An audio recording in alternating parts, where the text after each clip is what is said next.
All right. Welcome back. Gervonta Tank Davis talks retirement, and we talk ticket sales so we can be fair around here as it relates to how the Frank Martin and Gervonta Davis event seems like it's going. Because I did the same thing for Ryan Garcia and Devin Haney, the guys that claim to be the face of boxing. So we're going to talk about those two things in this video.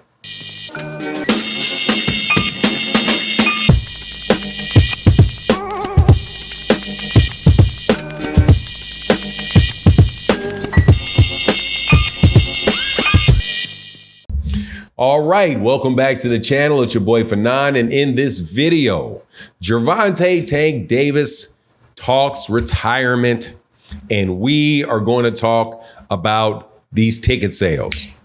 There was recently an interview, just got a chance to watch it, very interesting, and I'm telling you, interesting for a lot of reasons.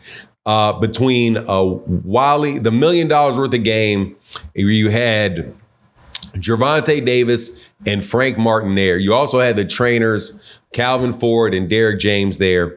And a lot of things were said, and a lot of it was very, very interesting. I think some things were very telling for the fight coming up with Frank Martin. And as we know, the ticket sales went on, the tickets went on sale yesterday as well. So before I get into the details, let me welcome you back to the channel. If you're new to the channel, please accept my invitation to hit the subscribe button, hit the bell icon so you can be notified of when we release more videos. And if you're a longtime subscriber and supporter of the channel, thank you. So first things first, Frank Martin and Gervonta Davis are going to be fighting June 15th in Las Vegas at the MGM Grand. And I'm not going to go to the fight, but I've been checking out the ticket sales for it because, you know, we got this ongoing, absolutely ridiculous conversation about who the face of boxing is, as if it's anybody other than Muhammad Ali. Yeah, you know, dating myself. But honestly, man, it's probably still Muhammad Ali. But of the current fighters that we have, Devin Haney was claiming he's the face of boxing. Ryan Garcia is claiming he's the face of boxing. Gervonta Davis said he was the face of boxing. Canelo Alvarez, of course, many people, and himself. I don't know if he's actually said it, but many people say he's the face of boxing. So when I went to go look at the tickets, I was like, okay, so we know what happened with Ryan and Devin. Those tickets did not move. And those tickets did not move for a very long time. I'm talking about months that those tickets did not move. There was initially a bunch of tickets that went from Ticketmaster over to StubHub, but pretty much up until the week of the fight, that place, at 2 weeks before the fight, that place was over half full. There is more tickets being put on StubHub daily than there was that were getting purchased.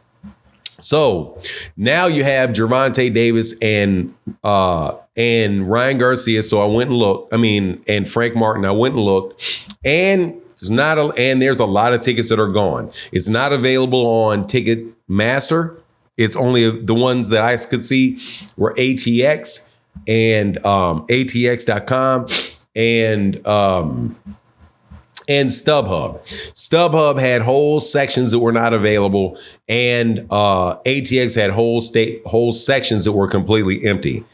That telling you that really you don't know, though, whether those are resale tickets, right? Whether they're real resale tickets or not, whether or not people bought them as soon as they came up and just bought them in clumps. But whatever, that was not the case with Devin Haney and Frank and Ryan Garcia. More tickets are gone from both of those sites for the Gervonta Davis versus Frank Martin fight. So it looks like the ticket sales are going good. It made a really big dent the first day. One of the reasons it could be is because the ticket prices are a lot more reasonable. And by a lot more reasonable, I mean, they're not too far off of what Ryan Garcia and Devin Haney's tickets were. But this is a fight in Vegas, and it's a fight with Gervonta Davis. It's not a fight. It's not a fight with a guy that not a lot of people know, and another guy that lost in his in the last major fight that he had. You could get floor seats for $1,000. The floor seats, I do believe, for Ryan Garcia and Frank Martin, Ryan Garcia and Gervonta Davis were like in the beginning portions of like $3,000, $4,000 for floor seats. In this fight with Frank Martin, you get floor seats for $1,000. You can get very decent seats for $500-$600. The nosebleed seats are up there, around $450. But clearly, it's just a better priced event, which doesn't necessarily speak to only to the popularity of the fighters, but to the scaling of the fight itself by the people that are putting it on, who seem like they have more of a sense of what the value of the fight is. Because, this is Gervonta Davis versus Frank Martin. It's not Gervonta Davis versus like Terrence Crawford or something that would justify the type of prices that Devin and Ryan were asking for in Brooklyn New York, right? But anyway, listen to the interview, and Gervonta Davis, man, really impressed me because, man, this dude is thoroughly confident about Frank Martin and made observations about Frank Martin, and that I just thought was really, really keen. He examined the man's face, pointed to the cuts on his face, pointed to where he had gotten cut on his nose and the scar tissue he has over his left eye, scar tissue that he had over his right eye, and saying, look, dude, you've been cut up a lot. I can tell. And he also talked to Frank about, the big stage.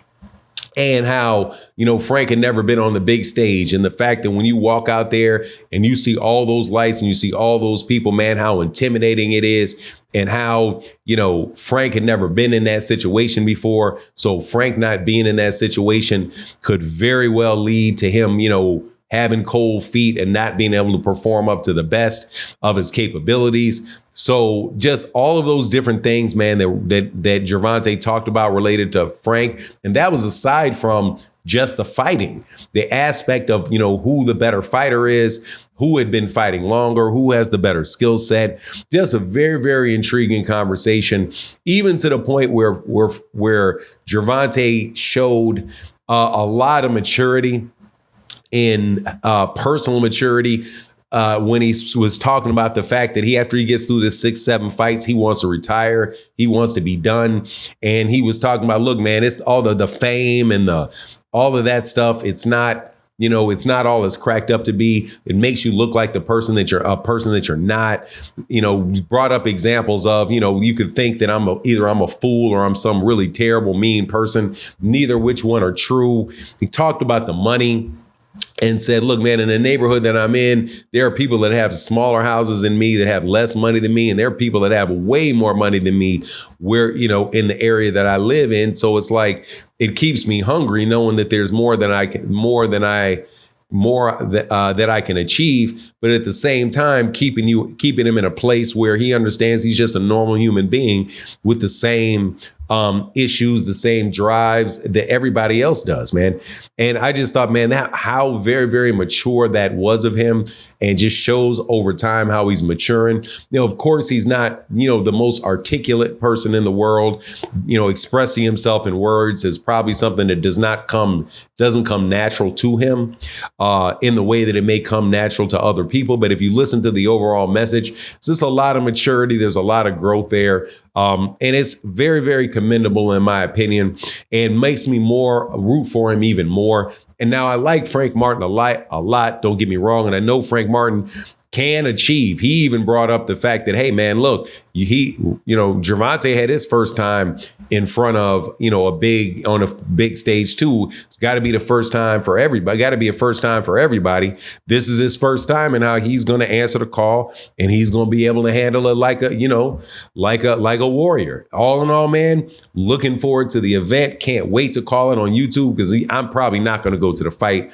Don't got all that money to be spending on live boxing and matches and the tickets and the hotels and all of that. I'm just a poor sharecropper out here on YouTube. Anyway, that's my take on the matter. Please let me know what you think in the comment section. And with that, I'm out.